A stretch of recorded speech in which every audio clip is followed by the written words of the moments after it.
So what's up mga boss, Matikas TV dito sa Taiwan mga boss. Ito nga pala yung gagawin namin ngayong araw na to. Dahil dito sa piyesta sa Taichung, dito sa part ng Daja. Meron kasi dito nakaugalian na nila na magpapakain sila sa mga turista o sa mga dadayo sa kanilang bayan.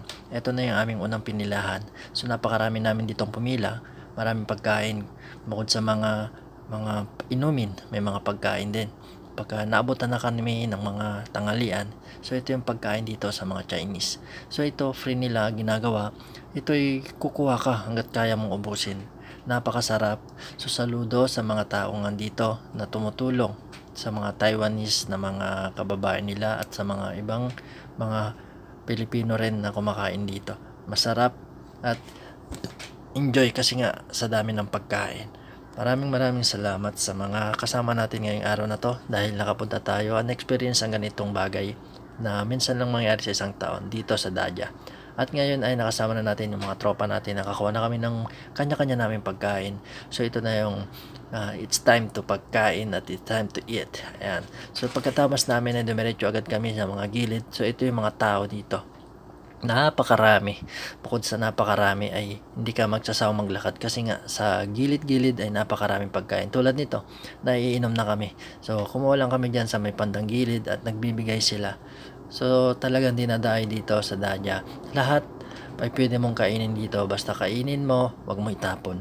Kasi dito, lahat na itong araw na to ay may mga turista at mga babot, mga nagaano rin ng mga naglalakad-lakad kasi nga ito ay minsan lang sa isang taon. At ito nga libre yung ice cream, kumuha kami ng dalawa at ito ay pantanggal sa aming mga naiinitan ng katawan.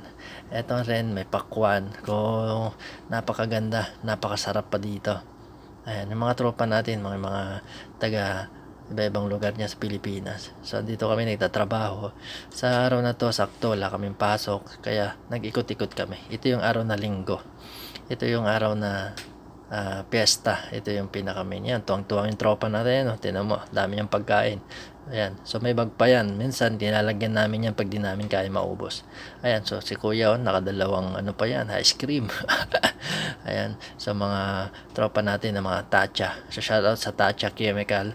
Gawa ng pintura ang gawa namin dito sa Taiwan. Isa kaming OFW na lumalaban sa araw-araw para may maipadala, may taguyod namin ang aming pamilya. So dito may nakita silang chicks. Ayan. So dito hindi maiwasan, Pinoy na naman talaga tayo kung may mga ganitong hindi na pinapalampas, nagpipicture.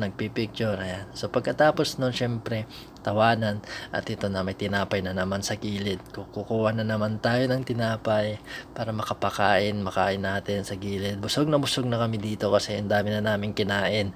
So yung iba nilagay namin sa bag para sa susunod na araw may meriendahin kami. So maraming salamat sa mga panunood sa akin sa Matikas TV dito sa Taiwan. At ito na nga ang pagod na rin kami. So papahinga na kami at uwi na ng dorm. Maraming salamat sa panonood. God bless.